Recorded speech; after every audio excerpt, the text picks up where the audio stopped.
Los números de la Segunda Guerra Mundial.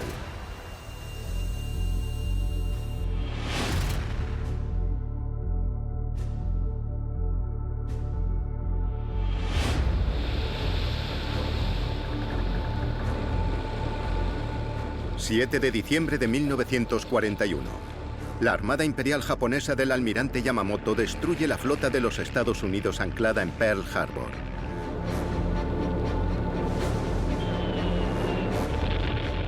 Aunque ayudó a planificar y dirigir el ataque a Pearl Harbor, el almirante Yamamoto no estaba de acuerdo. Creía que era lo más peligroso que podía hacer Japón. En la famosa película Tora, Tora, Tora, Yamamoto es presentado diciendo: temo que todo lo que hayamos hecho es despertar a un gigante dormido e imbuirlo de una determinación terrible. Bueno, no dijo eso exactamente, pero dijo algo muy similar. A diferencia del alto mando japonés, Yamamoto ha vivido en los Estados Unidos y conoce como nadie el potencial del tío Sam. Cuando le preguntaron cómo le iría a su armada si Japón atacaba a los Estados Unidos, Yamamoto dijo: durante los 6 primeros meses lograré victoria tras victoria. Pero si la guerra continúa, no tengo ninguna expectativa de éxito. Yamamoto era consciente del potencial de los Estados Unidos y consciente de los números implicados. En otras palabras, se mostraba reticente a una guerra contra los Estados Unidos a largo plazo. Las predicciones de Yamamoto resultarán escalofriantemente precisas. 179 días después del ataque a Pearl Harbor, se libra una batalla que pone fin de manera concluyente y decisiva a la campaña de expansión japonesa. Casi exactamente en la fecha que el almirante Yamamoto había predicho. Muy pronto los Estados Unidos se pertrecharon para pasar de tener el 18º ejército del mundo al segundo tras la Unión Soviética. Y lo que es más, su armada pasó de 1000 buques a 5500. Cómo logran los Estados Unidos un vuelco tan extraordinario y fulgurante es un relato de ingenio, talento emprendedor y números inimaginablemente altos para ganar una guerra. Los números de la Segunda Guerra Mundial. El despertar del Leviatán. 11 de diciembre de 1941. Apenas 4 días después del ataque aéreo sorpresa de Japón a los Estados Unidos en Hawái, la Alemania nazi deja claras sus intenciones con el tío Sam. Los Estados Unidos no estaban en guerra con la Italia fascista ni con la Alemania nazi. No obstante, en un largo y farragoso discurso ante el Reichstag, Adolf Hitler concluyó declarando la guerra a los Estados Unidos.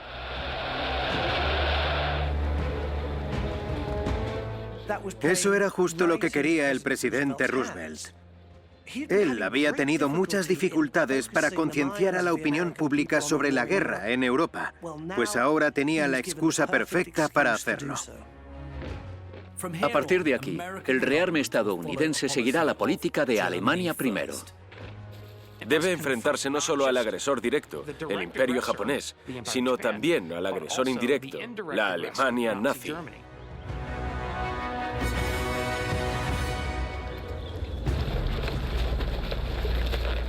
Los Estados Unidos librarán una guerra de contención en el Pacífico. Pero la mayoría de sus recursos irán para sus aliados, Gran Bretaña y Rusia, y después para derrotar a Hitler y a Alemania en Europa. Y solo entonces dirigirán toda su atención a Japón. Pero incluso una guerra limitada de contención requiere tropas. Y al comienzo de la guerra, los Estados Unidos tienen muy pocas.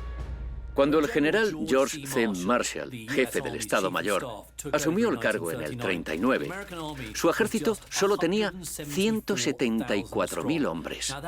Es un ejército muy pequeño, más incluso que el de Portugal. En 1941 había aumentado a 1.800.000. Parece grande, pero comparado con otros países, sigue siendo patéticamente pequeño. En cambio, la flota del Pacífico prácticamente iguala a la de Japón. 11 acorazados por 11 acorazados japoneses. 34 cruceros ligeros y pesados por 41. 100 destructores por 129.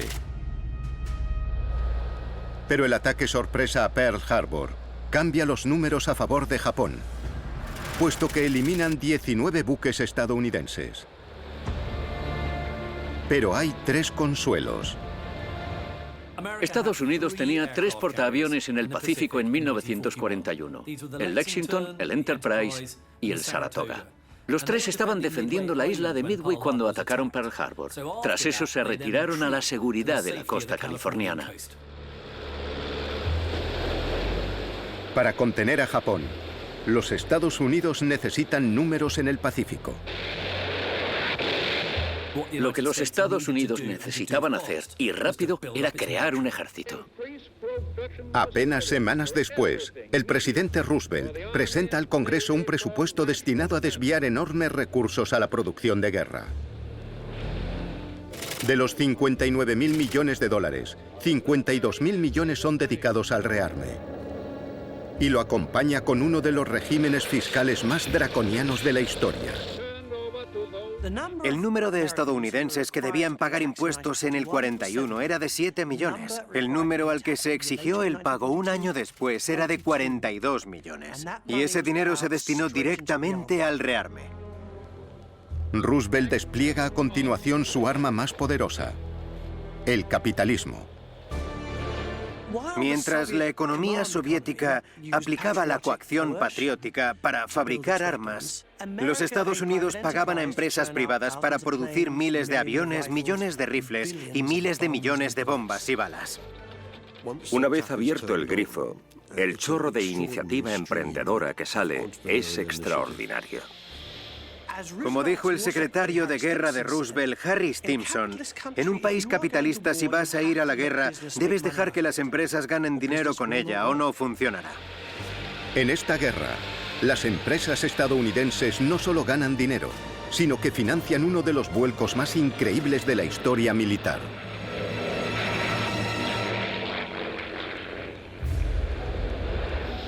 Enero de 1942. En guerra contra Japón y Alemania, los Estados Unidos deben armarse. En Washington, el director de la Oficina Federal de Gestión de Producción, William Knudsen, reúne a muchos de los industriales más poderosos del país. Antes de que llegasen, colocó los diferentes contratos sobre la mesa. Y cuando entraron, simplemente les dijo, echen un vistazo y elijan. En un momento, el 80% de los contratos del gobierno federal se habían distribuido entre las 100 empresas más grandes del país. Y disponen de la mano de obra para hacer esto realidad. Una de las razones por las que es posible avanzar tan rápido es porque los Estados Unidos disponen de muchos desempleados. El desempleo baja rápidamente en 9 millones de personas y los salarios aumentan un increíble 70%. La Gran Depresión ha terminado por fin. Se dice que la Segunda Guerra Mundial fue buena para Estados Unidos y que les iba mucho mejor en 1945 que en 1941. Eso no pasó en ninguna otra parte. El secreto de su éxito se encuentra en el motor de su industria automovilística, la producción en cadena. Una gran ventaja de los Estados Unidos es su larga experiencia en la producción en cadena.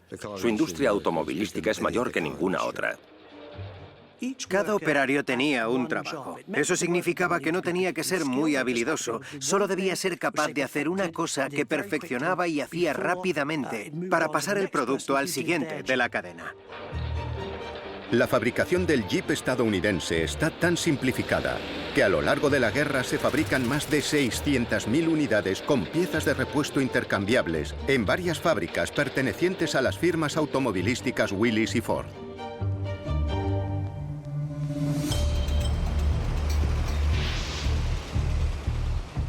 Este es el Jeep Willys. Lo fabricaba Ford con licencia de la compañía Willys. Estos vehículos se produjeron en gran cantidad. Se fabricaron unos 640.000 durante la guerra. Un tercio de ellos fueron para los ejércitos soviético y británico. Este vehículo podía transportar unos 400 kilos de material o remolcar un cañón antitanque y llevar a 5 personas. Y llegaba casi a cualquier parte. Hacia el final de la guerra, todos los regimientos estadounidenses tenían 149 de estos. Algunas empresas han comenzado con una sorprendente ventaja sobre las demás. Los gigantes automovilísticos General Motors y Ford llevan años fabricando armamento para Alemania. Puede ser sorprendente, pero Adolf Hitler tenía un retrato a tamaño natural de Henry Ford, el padre de la producción en cadena, colgado en su despacho. Lo idolatraba por dos motivos. Primero, por su antisemitismo, que Ford había expresado en artículos de prensa en los años 20. Y segundo, admiraba la visión del capitalismo de Ford. Así que no sorprende que Ford consiga una enorme cantidad de contratos en Alemania para ayudar al rearme. En julio de 1938, Hitler concedió a Ford la Gran Cruz del Águila Alemana, que era el máximo honor que se podía conceder a un extranjero. Al mes siguiente, un ejecutivo de General Motors, un tal James Mooney, también recibió la misma medalla. De nuevo vemos cómo este premio cruza el Atlántico para ayudar a Hitler a rearmarse. Ambas empresas aprovecharán la demanda estadounidense de su experiencia en la producción en serie. El hijo de Henry Ford, Edsel, ofrece un plan para producir en serie el bombardero Liberator para la aviación estadounidense. Es un reto enorme. Un coche tenía unas 15.000 piezas que había que ensamblar en una cadena.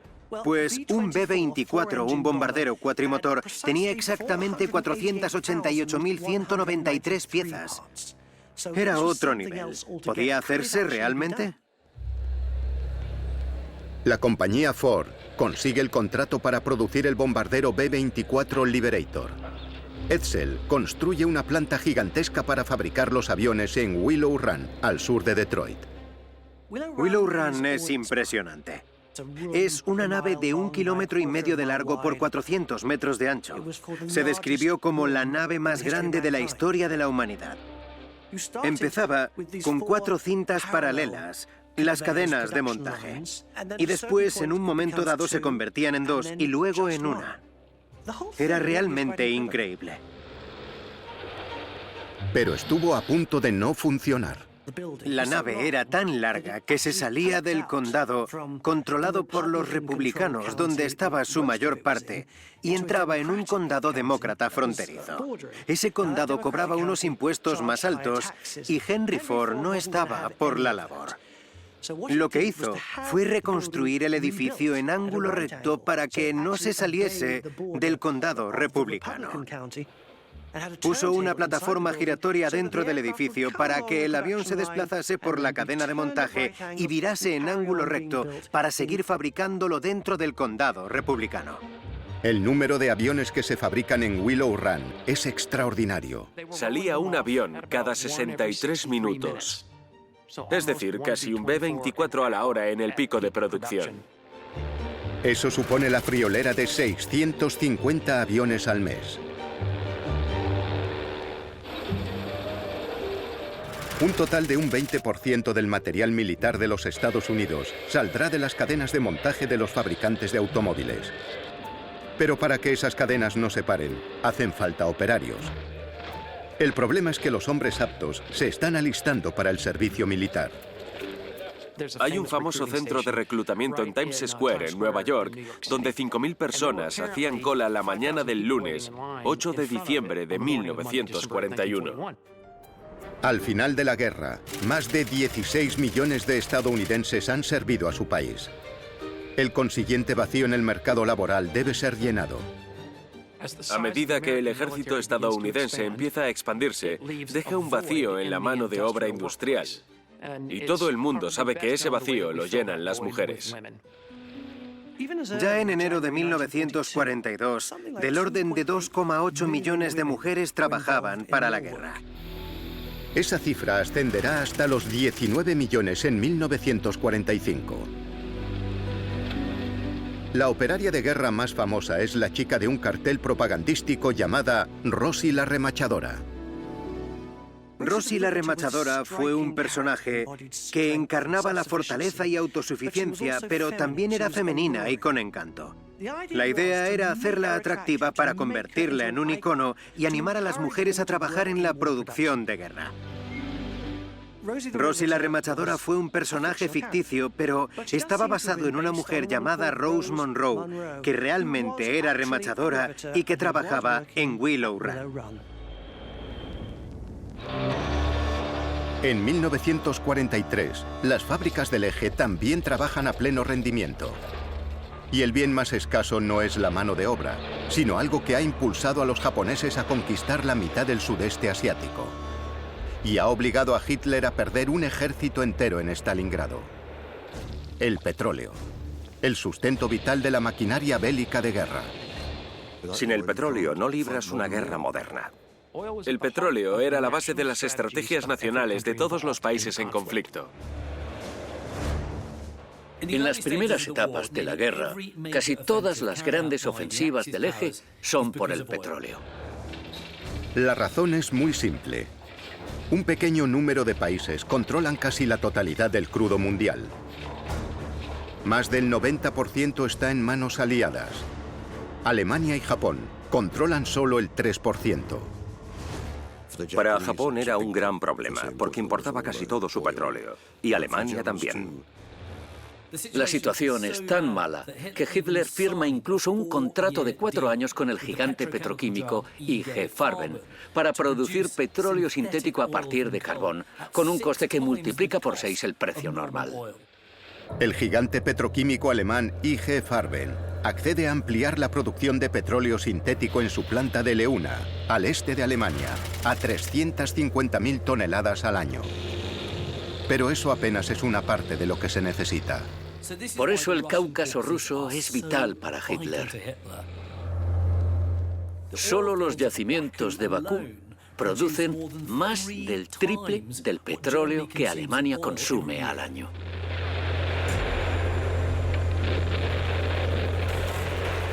Pero el único yacimiento clave que capturan los Panzer de Hitler se llama Maikop, que produce unos utilísimos 2 millones de barriles de petróleo al año.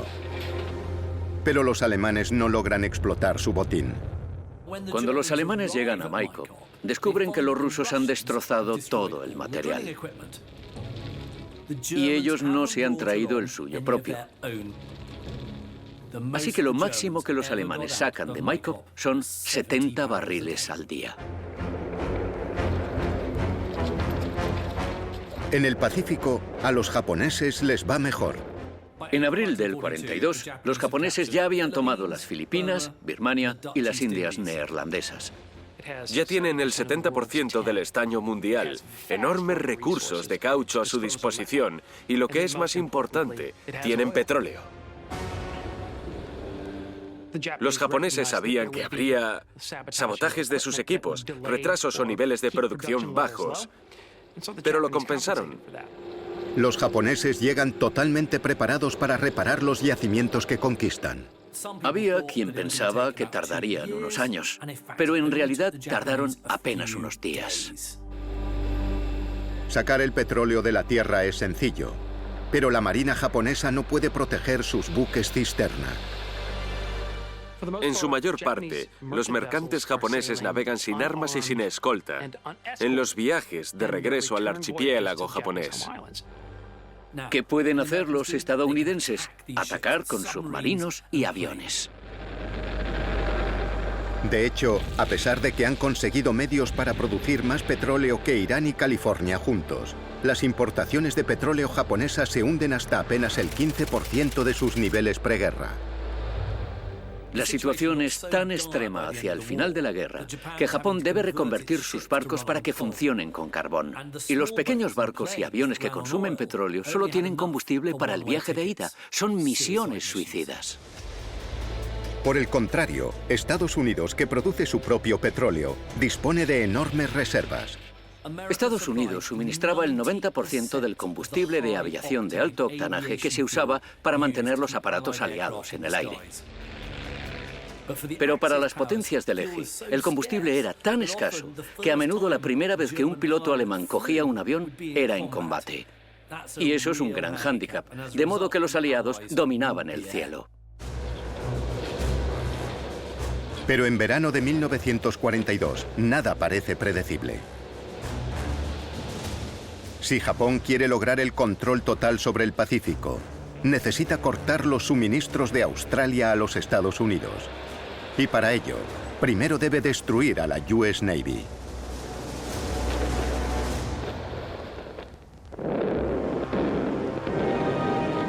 Abril de 1942. En solo 4 meses, Japón ha conquistado buena parte del sudeste asiático. Y aún no ha terminado. También quieren hacerse con la India, pero no pueden debido a los monzones. Así que Yamamoto recibe la aprobación para su plan de ir hacia el sur, directo hacia Australia. Para cimentar el dominio japonés en el Pacífico, Yamamoto quiere aislar a Australia para que no se convierta en el último trampolín para un contraataque aliado. Australia se toma la amenaza en serio y se prepara para una invasión total. Establece en la costa 61 posiciones con artillería pesada y hace volver a 34.000 soldados del norte de África.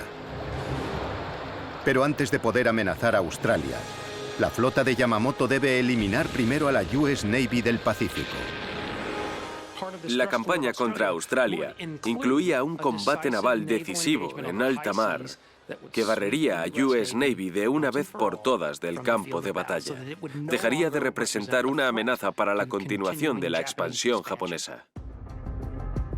Para poner en práctica su plan, Japón pretende tomar el baluarte estratégico de Port Moresby en Nueva Guinea. La flota estadounidense navega hacia el Mar del Coral para defenderlo. Lo que pasará a continuación será un concepto nuevo de batalla naval. Fue la primera batalla naval de la historia, en la que los buques que se enfrentaron nunca llegaron a verse. La guerra naval ahora se libra con potencia aérea, no con grandes cañones. Las fuerzas congregadas parecen bastante igualadas. Ambos bandos tienen 2 portaaviones pesados, que disponen de cerca de 130 cazas listos para el combate. Ambas tienen 9 acorazados que protegen sus portaaviones. Los Estados Unidos disponen de 13 destructores, Japón de 15. Pero Japón tiene la ventaja de un portaaviones ligero. La flota japonesa se dirige hacia un archipiélago al norte del Mar del Coral. Pero antes incluso de que comiencen las hostilidades, Estados Unidos se saca un as de la manga. Un equipo de élite de descifrado de códigos llamado Estación Hippo. La llamada Estación Hippo era un equipo de descifrado de códigos, dirigido desde Hawái por un excéntrico llamado Joseph Rochefort. Era un criptoanalista muy famoso, que tenía fama de trabajar día y noche a base de café, y llevaba bata de casa y zapatillas sobre el uniforme. Hippo intenta descifrar el código naval japonés JN-25. Es una tarea muy difícil, porque está cifrado usando 100.000 números de 5 dígitos para hacer ininteligible cualquier mensaje. Es difícil de descodificar. Pero Rochefort y su equipo pudieron descifrar una tercera parte del código. Y eso les bastó para averiguar que los japoneses preparaban algo muy grande en el Mar del Coral. Gracias a Hippo, el almirante de los Estados Unidos, Nimitz, sabe que los japoneses se acercan y envía una fuerza que incluye a 2 portaaviones, el Lexington y el Yorktown. El 7 de mayo de 1942, se lanza erróneamente contra una avanzadilla japonesa. La batalla del Mar del Coral fue un desastre. Para empezar, ambos bandos se equivocaron al tomar a la avanzadilla de buques por la fuerza principal, y por tanto lanzaron a los aviones contra ellos.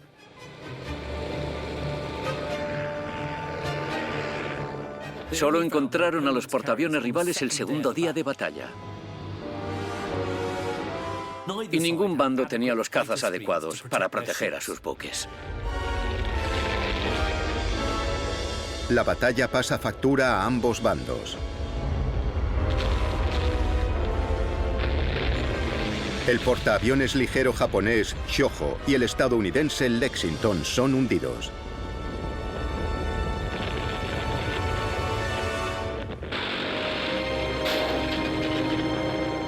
Las pérdidas de aviones son casi iguales, pero las pérdidas humanas japonesas casi doblan a las de los Estados Unidos. De modo que el resultado general es una victoria aliada. Estados Unidos sobrevive al combate y puede declararse ganador porque evitaron la invasión de Port Moresby. Japón aplaza provisionalmente sus planes para Australia. Pero la Armada Imperial no ha acabado aún con los estadounidenses. Yamamoto decide buscar de una vez por todas la batalla decisiva final, y esta se producirá en el atolón de Midway. Midway es un pequeño archipiélago que sirve de escala a la flota de los Estados Unidos. Está a 2.500 kilómetros al oeste de Hawái. Básicamente son 3 peñascos, cada uno de apenas 3 kilómetros de ancho, y uno de ellos cuenta con un aeródromo. Enviando una flotilla de distracción hacia las Aleutianas, Yamamoto planea engañar a la flota estadounidense para que se ponga al descubierto al norte de Midway, al alcance de los acorazados japoneses. Los japoneses creían que esta batalla sería una trampa para lo que quedaba de la US Navy y que darían cuenta de ello rápidamente. Pero no sería así, porque los Estados Unidos saben que Midway era el objetivo. Nimitz sabe incluso la fecha en la que quieren atacar, el 4 de junio de 1942. El farol de Yamamoto está a punto de ser descubierto. En realidad, él será el engañado. Estados Unidos también utiliza la desinformación. Comunican que 2 de sus portaaviones del Pacífico están ausentes, patrullando la costa australiana, mientras que otro, el USS Yorktown, ha sido hundido en el Mar del Coral. Nada de ello es verdad. Los japoneses creen que el portaaviones USS Yorktown ha sido hundido en el Mar del Coral, pero no es así. El Yorktown resultó dañado y regresó a Hawái para ser reparado. El cálculo inicial era que harían falta 90 días para que el buque volviese a estar en disposición de combatir. Pero los 1.400 operarios del astillero logran un pequeño milagro. En apenas 48 horas, el Yorktown vuelve a estar a tope y zarpa hacia la batalla. El almirante Yamamoto no lo sabe, pero en Midway, el almirante Nimitz tendrá 3 portaaviones a su disposición. Los Estados Unidos ven su oportunidad.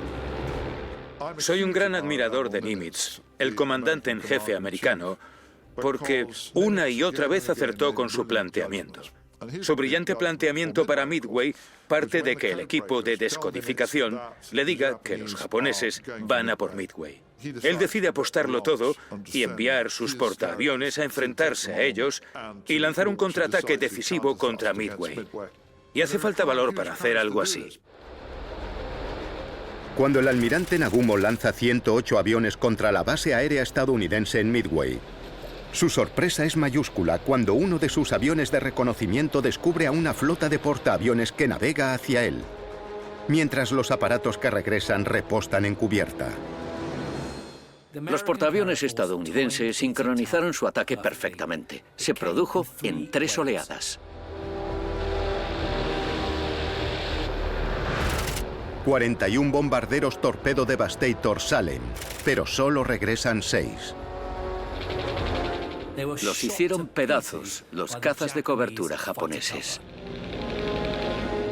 Pero los Devastator habían hecho su trabajo, porque entonces llegaron 37 cazabombarderos Tongless que pudieron arrojar su carga sobre 3 portaaviones.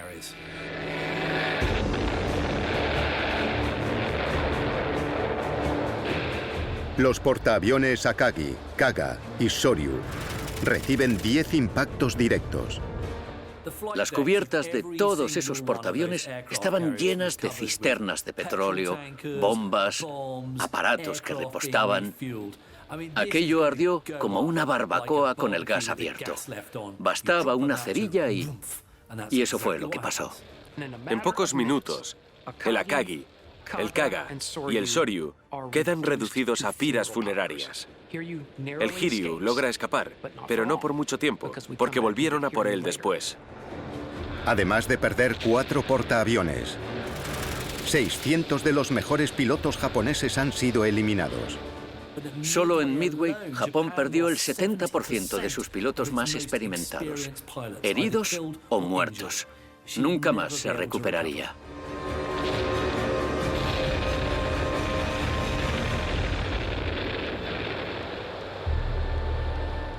Todo se reduce a esto, a este momento mágico donde 10 bombarderos en 10 minutos decidieron el desenlace de la guerra en el Pacífico. Las pérdidas japonesas en Midway superan con creces a las estadounidenses. Y los nipones no pueden mantener el ritmo de la producción de los Estados Unidos. En los 2 años siguientes, Japón fabricará solo 7 portaaviones nuevos. En el mismo periodo, Estados Unidos construirá 90. Midway sitúa a Japón a la defensiva para el resto de la guerra.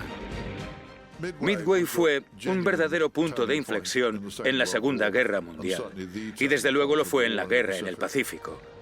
Fue sin duda el momento en el que las posibilidades de que los japoneses ganasen la guerra en el Pacífico desaparecieron. Las esperanzas niponas se hundieron en el mar, y cualquier almirante japonés lo habría entendido.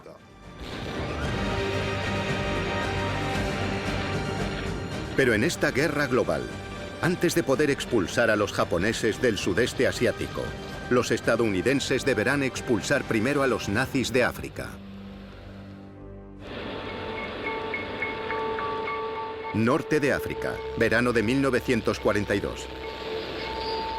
La retirada de 34.000 soldados australianos que han regresado a casa para defender a su país de una posible invasión japonesa debilita al ejército del desierto del general británico Auchinleck. El Afrika Korps del mariscal de campo alemán Erwin Rommel se aprovechará de ello. Rommel lanza un contraataque realmente feroz en el desierto. Tiene a los italianos, todo el peso del Afrika Korps. Tiene casi 90.000 hombres, 500 tanques, 500 aviones.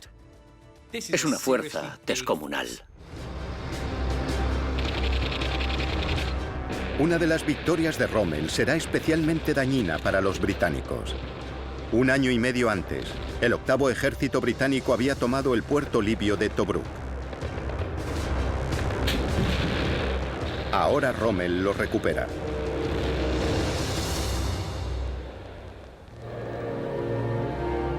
En una guerra en la que los británicos ya se habían llevado sus reveses, la caída de Tobruk tuvo un efecto terrible sobre la moral británica. 15.000 soldados aliados resultan heridos o muertos. 33.000 más son hechos prisioneros. 800.000 proyectiles de artillería, 13 millones de balas y casi 1.200 tanques aliados son abandonados. Churchill, cuando habló de ello, dijo que la derrota es una cosa y la deshonra otra. Y comentó que este fue el peor momento que experimentó durante la guerra.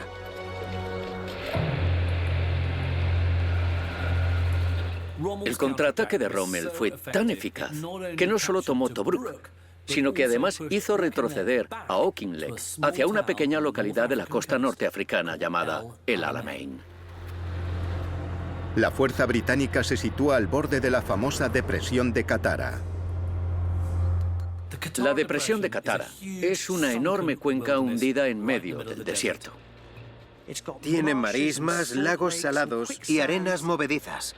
No es un sitio por el que puedas pasar con los tanques al estilo Blitzkrieg. Por eso era un buen lugar para que los británicos se retirasen. Incapaz de avanzar, Rommel se atrinchera y espera. Resultará ser una mala decisión. La derrota de los japoneses en Midway ha liberado tropas estadounidenses para poder usarlas en el frente occidental, pero no hay acuerdo sobre dónde deben atacar. El general Marshall, que es el jefe del Estado Mayor del Ejército, quiere montar una invasión inmediata de Europa. A Churchill no le gusta esa idea. El plan de Churchill es combatir a Rommel, intentar ganar y después usar el norte de África como trampolín para atacar Italia. Churchill se impone, pero debe ceder el mando militar al general estadounidense Dwight D. Eisenhower, porque los norteamericanos no confían en los fallidos generales británicos.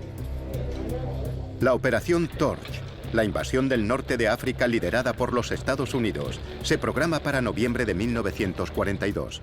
Esto da a Churchill solo 5 meses para tener éxito antes de que entren los estadounidenses. Y está desesperado por demostrar algo, que los británicos y su imperio son capaces de librar esta guerra solos. El hombre encargado de lograr la victoria para los británicos es el nuevo comandante del 8º Ejército, Bernard Montgomery. Bernard Montgomery, o Monty como le llamaban sus hombres, era un personaje muy interesante. Tenía una gran confianza en sí mismo, incluso era arrogante. Muchos no lo soportaban, pero al mismo tiempo era muy querido por sus hombres. Había servido bien en la Primera Guerra Mundial y también había cumplido en Dunkerque. Eran sus puntos a favor. En contra, que había participado en la planificación del desastroso ataque a Dieppe, que había costado la vida de 4.000 comandos canadienses y británicos.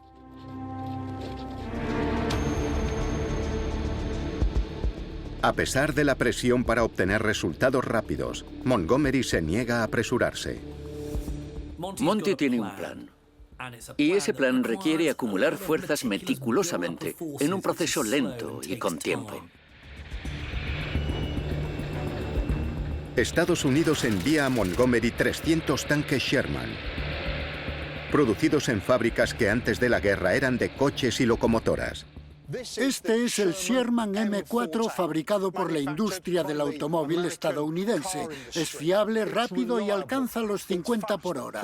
Su problema es el blindaje. Es muy fino y con estas planchas laterales casi cualquier cañón antitanque alemán podría atravesarlo. Y con el casco y la torreta llenos de munición es casi inevitable que estalle y arda. Recibía un sobrenombre horrible: la cocina de Tommy.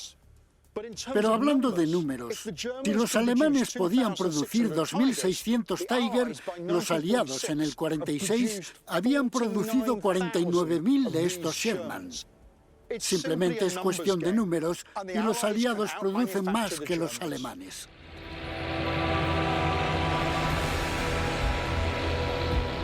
Octubre de 1942. En el Alamein, 94.000 soldados alemanes e italianos se enfrentarán a 195.000 de la Commonwealth. Parece una ventaja considerable, pero no lo es. Se suele decir que necesitas una ventaja de 3-1 contra un enemigo atrincherado. Monty solo aventajaba en 2-1, no es gran cosa. Pero Montgomery cuenta además con el cuádruple de tanques que Rommel y con una ventaja táctica crucial. Monty tiene acceso a las transmisiones de radio alemanas, porque los británicos han logrado descodificar la famosa máquina Enigma alemana. Esto es dinamita para Monty. Una comunicación insegura es una cosa, que los tanques no tengan combustible otra muy diferente. Uno de los problemas de Rommel es que se le acaba el combustible y sus líneas de suministro se extienden a lo largo de 3.200 kilómetros. Para que sus tanques funcionen, necesita traer 5.776 toneladas de combustible por una carretera estrecha cada mes. Pero la combinación de esa distancia, la superioridad aérea aliada en el Mediterráneo y también la superioridad naval, significa que ese combustible simplemente no llega. Rommel dispuso de combustible suficiente para resituar sus blindados 2 veces, pero intentó hacerlo una tercera y se quedó sin combustible. La batalla por el Alamein comienza como si de la Gran Guerra se tratase. A las 21:40 del 23 de octubre de 1942, 882 cañones, manejados por 6.000 artilleros, bombardean las líneas enemigas durante más de 5 horas. Los aliados dispararán del orden de 1 millón de proyectiles durante la batalla. Entonces Montgomery envía su primera oleada. Fue conocida como Operación Lightfoot porque la infantería tenía que pisar con cuidado para no hacer estallar las minas antitanque que se topaban en el camino. De modo que tardaron más de lo esperado y a continuación comenzó un combate que Montgomery denominó de perros, una guerra de desgaste. Mientras, en Londres, Churchill está hecho un basilisco. ¿Dónde encontraré un general que pueda ganar una batalla?, increpa al Estado Mayor. Por suerte, los superiores de Montgomery se pusieron de su parte, confiaban en lo que hacía. Ante la presión de tener que avanzar, Montgomery lanza la Operación Supercharge. La Operación Supercharge es una misión suicida para las tropas de vanguardia.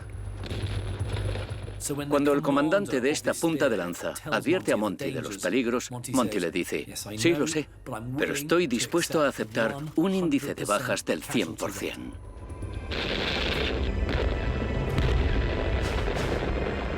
$13.500 soldados británicos y de la Commonwealth perecen en el Alamein, pero permiten a los blindados de Monty atravesar la línea defensiva de Rommel.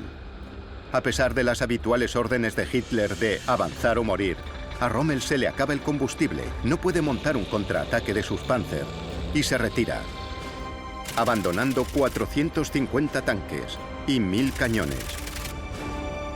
Rommel deja también a 20.000 soldados del eje heridos o muertos y a 30.000 más como prisioneros.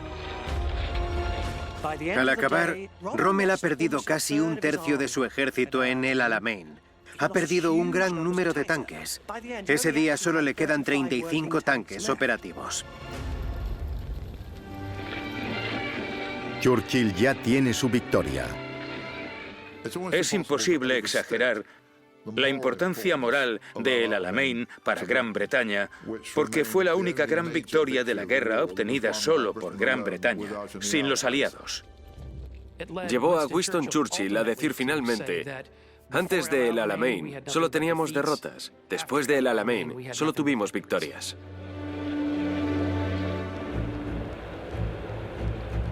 Apenas 4 días después, una gran flota angloamericana formada por 350 buques de guerra, con más de 100.000 soldados a bordo, se congrega en la costa del norte de África. Cuando las fuerzas conjuntas angloamericanas iniciaron la Operación Torch, la invasión del norte de África el 8 de noviembre, en ese momento la situación de Rommel parecía desesperada. Pero en febrero de 1943, en el paso de Kasserine, en Túnez, los estadounidenses descubren que Rommel tiene un doloroso aguijón en la cola. Los norteamericanos habían llegado al norte de África convencidos de que iban a cambiar las cosas. Iban a enseñarle a los británicos a hacer las cosas. Pero en realidad Rommel, que recordemos que huía de Montgomery, fue capaz de dar una lección a los estadounidenses en el paso de Kasserine. El contraataque sorpresa de Rommel en el paso de Kasserine causa 10.000 bajas. Y reivindica la llamada de Churchill a retrasar la liberación de Francia hasta que los aliados cuenten con la experiencia para enfrentarse a los soldados alemanes curtidos en 1000 batallas y derrotarlos. Incluso hoy, algunos historiadores estadounidenses sostienen que el Mediterráneo fue una gran trampa, una ilusión que Churchill tendió para Roosevelt, y que Roosevelt fue tan ingenuo que cayó en ella. Pero yo creo que la participación estadounidense en el norte de África y después en Italia fueron vitales para enseñarles en qué consistía librar una guerra contra los alemanes. El norte de África fue el lugar donde los estadounidenses maduraron, fue donde los británicos consolidaron su poder y fue el trampolín para que los aliados ganasen la guerra. En marzo de 1943, Rommel abandona África. 2 meses después, 250.000 de soldados del eje se ha rendido. La mayoría de ellos son italianos, pero también está la mayor parte del Afrika Korps. Gracias a las órdenes inflexibles de Hitler de seguir luchando siempre, los alemanes perdieron casi 500.000 de hombres para nada. Algo que fue un desastre total. Eisenhower, Bradley, Patton, Montgomery. Todos estos generales se foguearon en los desiertos del norte de África. En los años siguientes, esa experiencia les ayudaría a cambiar las tornas de la guerra a favor de los aliados.